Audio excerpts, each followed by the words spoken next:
Hi, these are the top 10 films of 1994. When I say top, I mean my personal favourite films. It was a great year for cinema, so there's going to be loads of movies I left off, so please include your favourites down below. And if you like these videos, consider giving this a like and subscribing. Cheers!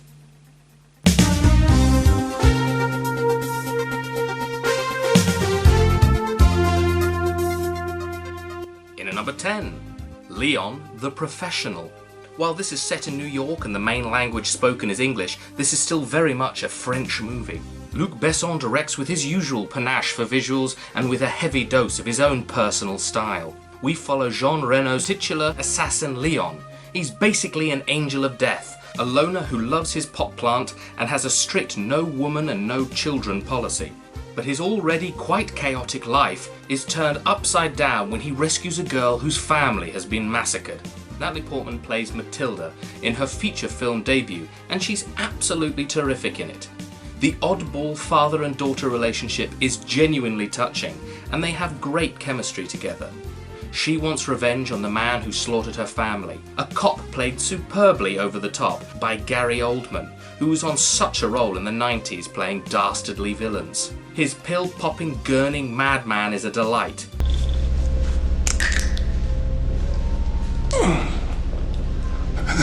It's undeniably fun, but may not be for everyone. The action is top-notch, New York looks stunning, and it even gets you to care about a pot plant. Great stuff.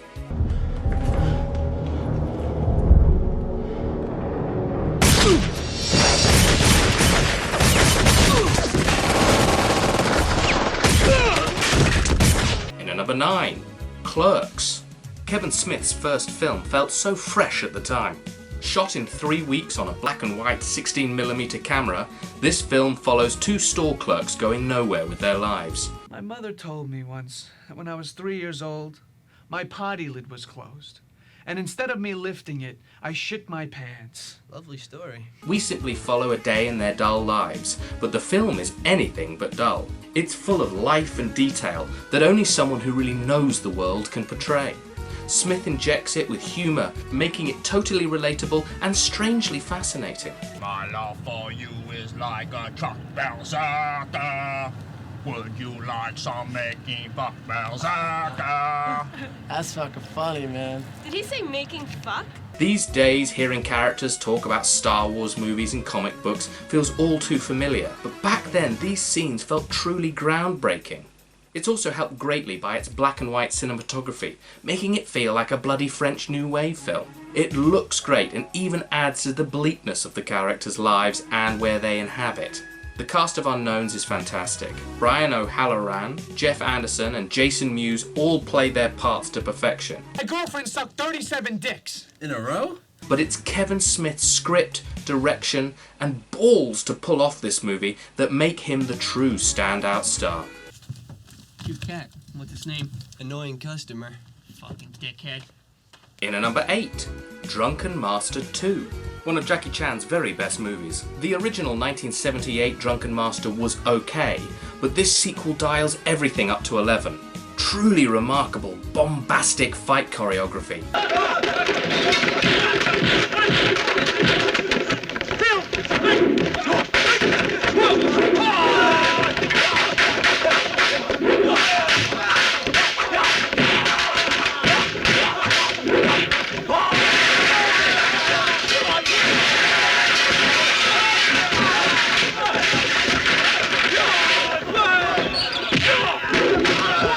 And plenty of extremely silly comedy.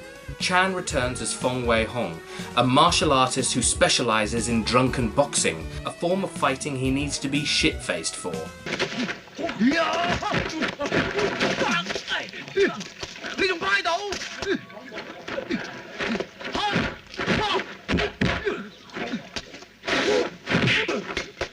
His need to down liquor leads to some truly bizarre, entertaining sequences. The plot doesn't matter too much here. It revolves around the dastardly British trying to steal Chinese artefacts to put them in a museum in Old Blighty, something I can't say we didn't do worldwide. Chan has to drink a ton of booze to stop them. He's his usual charming self, and in the fight scenes, he is mesmerising. The climax, involving a lot of fire, is terrifying to watch.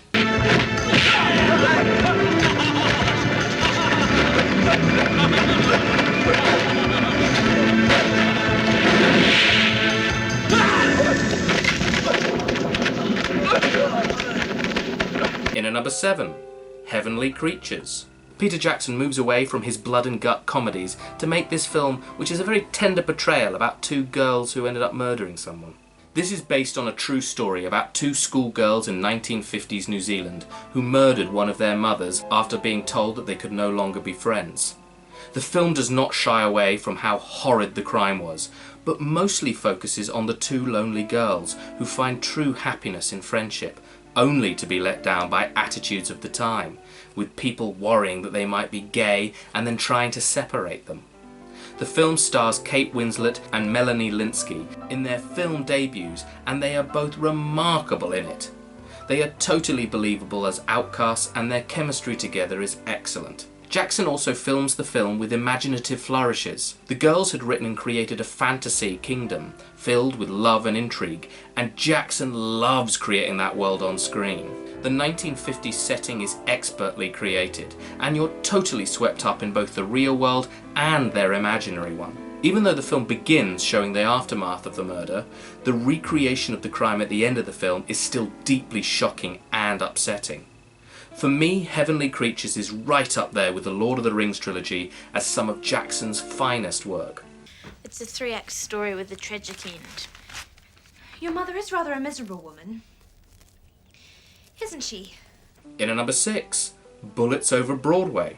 My personal favourite Woody Allen film of the 1990s. It features many of Woody Allen's usual tropes. We got a nervous artist having affairs and getting involved with the mafia, but this film still feels unique. Maybe because Allen doesn't star in it, but has John Cusack as the worrying lead. Cusack plays a young playwright in 1920s New York, who in order to get his play funded, casts a mobster's girlfriend in a minor role. Jennifer Tilly gives her best performance as the useless, high-pitched actress who craves a bigger part. Charm. She's a great little actress, you know. Just needs a So, break. what have you been in, Miss, Olive. Call me Olive, honey. And Chaz Palminteri is fantastic as the dangerous mobster who also has ideas for the script. Cusack hires two formerly renowned actors as the leads in the play. One, an alcoholic actress, played superbly by Diane Wiest, who begins an affair with Cusack in order to plump her role up. We could work it over, and maybe a touch here or there could be added or changed to make sure that you're No. I wouldn't dream comfortable. of you changing a word of your work for me. I mean, God, who am I? Some vain Broadway legend. And the other played by Jim Broadbent, who has an eating addiction and increasingly plumps up literally as the film goes on. Just a minute. What? Before we start. Yeah. Little poultry. Okay. The whole cast is terrific, and in having a younger man in the lead, it brings some life to Allen's formula of the nervous philanderer protagonist. It's a seriously funny prohibition gangster comedy. David, it's so fast. Oh, hold me. Helen, Oh, hold me. I love you. No, don't speak. Don't speak. Please don't speak. Don't speak. No, don't speak. No, please. Here are some other notable releases of 1994. The Disney Renaissance continued with the year's highest grossing film, The Lion King, which is bizarrely probably my favourite big screen adaptation of Hamlet. The second highest grossing film won Best Picture the following year, Robert Zemeckis' Forrest Gump, where Tom Hanks plays a mentally slow man who lives through historically important moments of the 20th century. My mom always said life was like a box of chocolates. You never know what you're gonna get. There was Robert Redford's Quiz Show, that brilliantly brought to life the quiz show world and quiz show conspiracies of the 1950s. For foreign cinema, you had the 7-hour, beautifully looking farm set Hungarian drama Satatango. You also had the final 2 parts of Kieslowski's 3-colour trilogy, White and Red, or Pink if you watch both simultaneously. In New Zealand, Tamura Morrison gave a Tower House performance in the brutal and downbeat Once Were Warriors.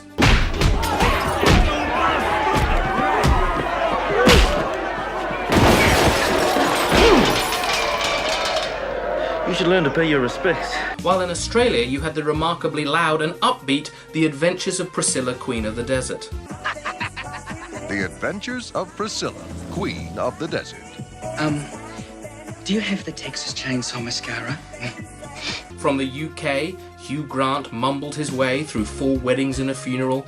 Danny Boyle burst onto the scene with Shallow Grave, which had some great performances in it, but is also filled with cruel humour. The room's nice too, don't you think? Yes. Spacious, bright, well-appointed, all that sort of stuff. All that sort of crap. Well, yes. Yes, so tell me, Cameron, just tell me, because I'd like to know, what on earth could make you think we'd want to share a flat like this with someone like you? The sort of comedy that was really popular in British culture in the 1990s, a sort of, yeah, fuck you. Demi, ask you a question. BBC, under any circumstances, if it wasn't gratuitous and it was tastefully done, would you consider keeping your clothes on in a movie?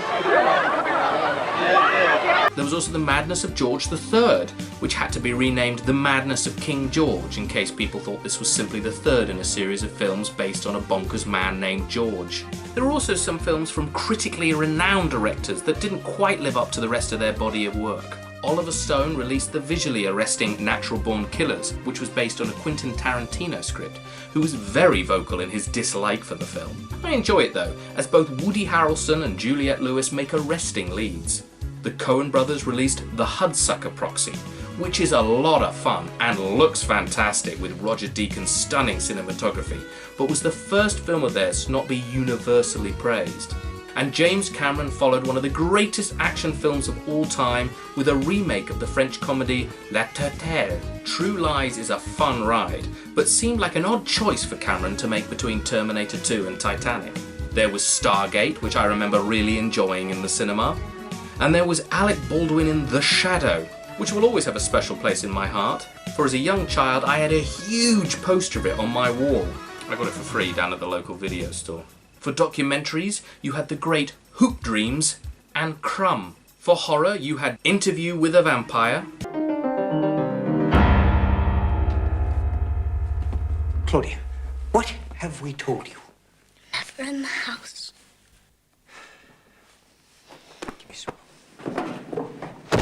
And Wes Craven's first take on self-knowing 90s horror, Wes Craven's New Nightmare.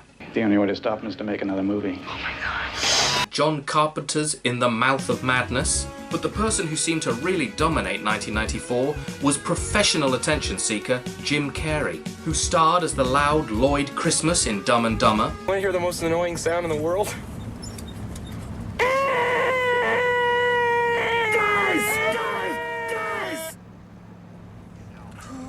Fellas. As the really loud Ace Ventura in Ace Ventura: Pet Detective. Excuse me, I'd like to ask you a few questions. And as the remarkably loud Mask in The Mask. It's party time! P-A-R-T. Why? Because Right, back to my top 10. In at number 5, Speed. Probably the best Die Hard on a blank inspired action film.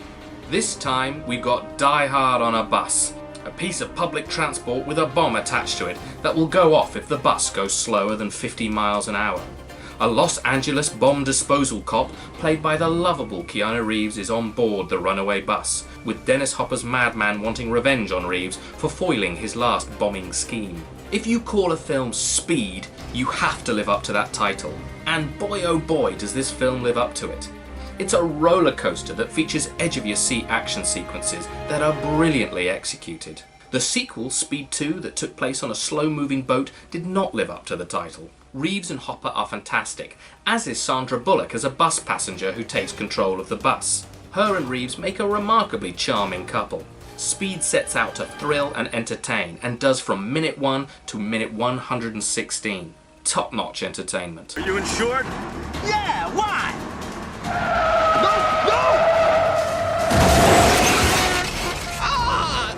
Broke my door. Sir, I need to take your phone. Take the phone.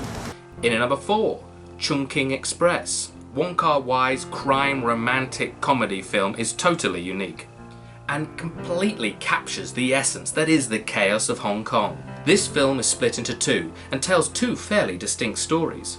The first features two very different people coming together. A cop who obsessively buys tins of pineapples with a 1st of May expiration date, and a drug smuggler in a blonde wig who is in deep trouble.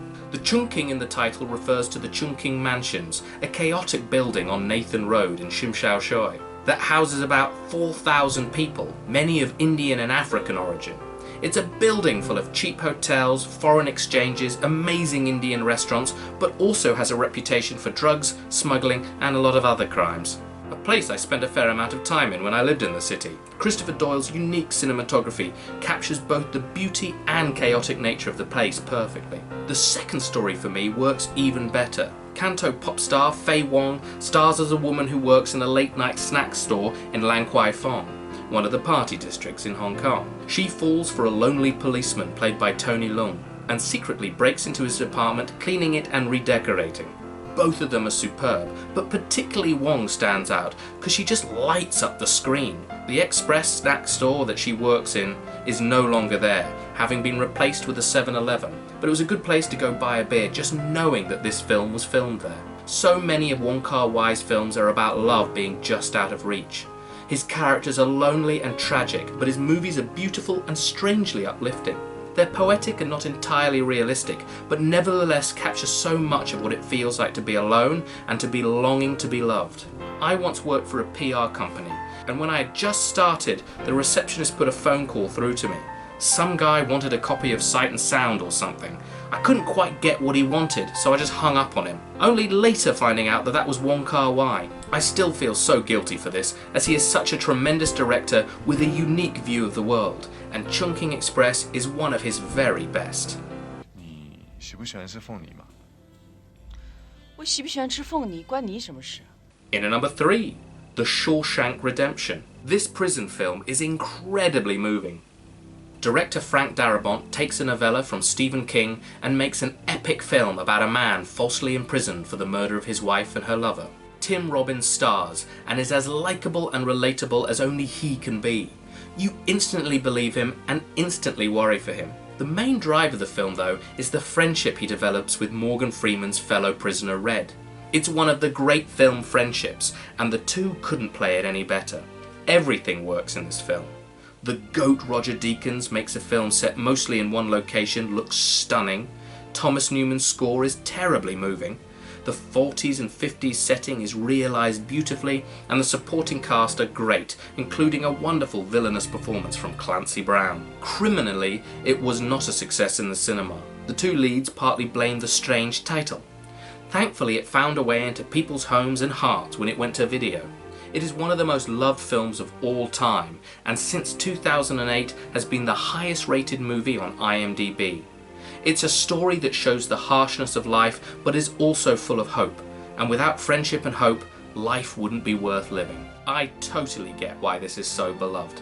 There's something inside that they can't get to, that they can't touch.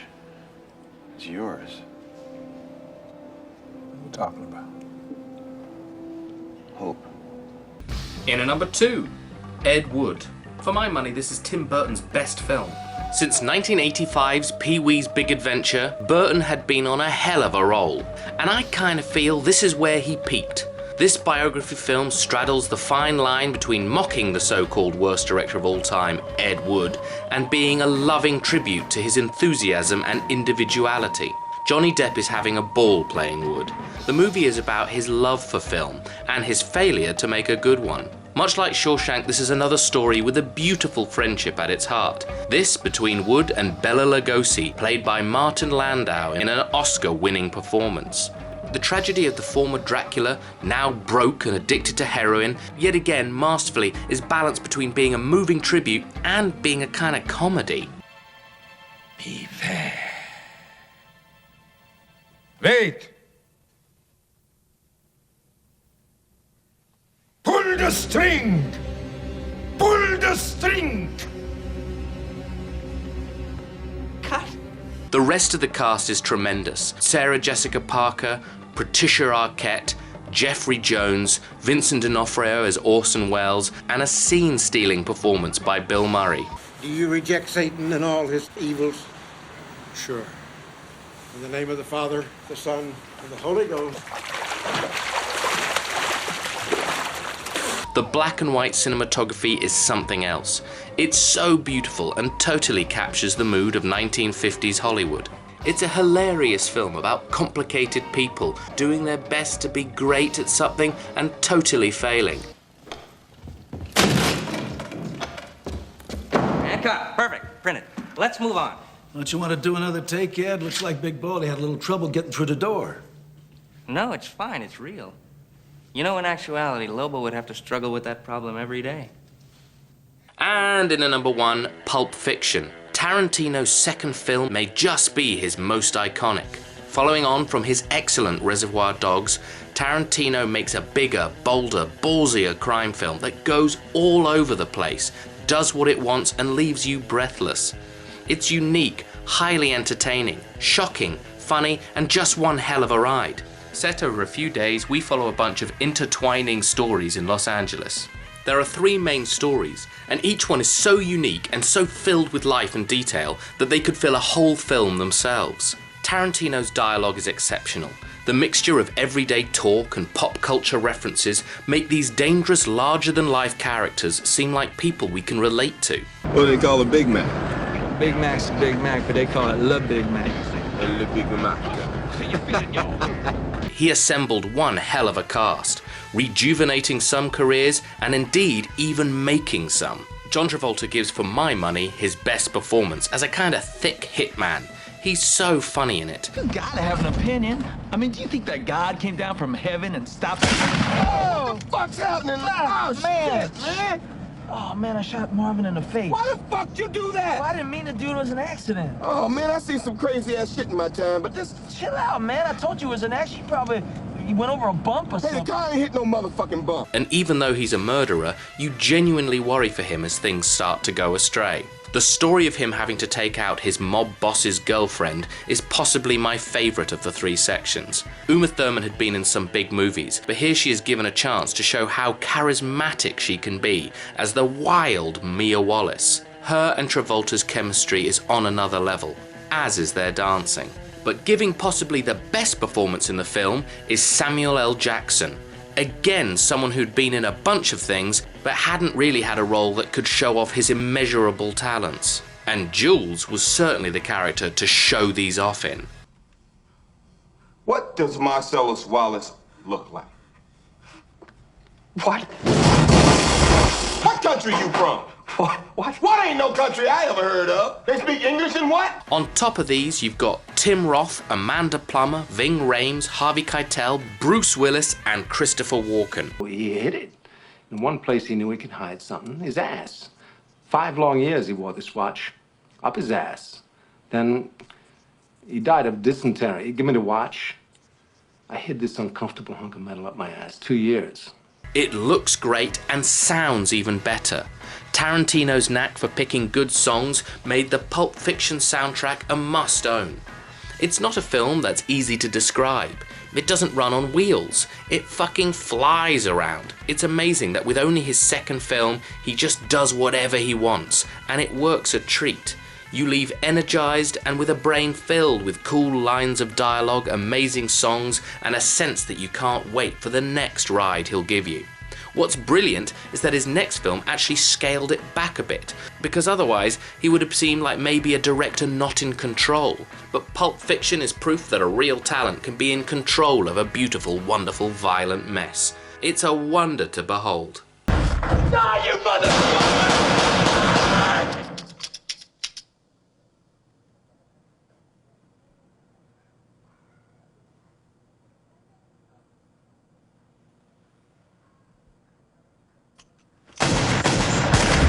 Right, so counting down my top 10. In a number 10, Leon the Professional. In a number 9, Clerks. In a number 8, Drunken Master 2. In a number 7, Heavenly Creatures. In a number 6, Bullets Over Broadway. In a number 5, Speed. In number 4, Chungking Express. In at number 3, The Shawshank Redemption. In at number 2, Ed Wood. And in at number 1, Pulp Fiction. Fuck, it's hot. Well, those are my top 10 films of 1994. What are your top 10 films of 1994? What have I left out? Loads, probably. Cheers.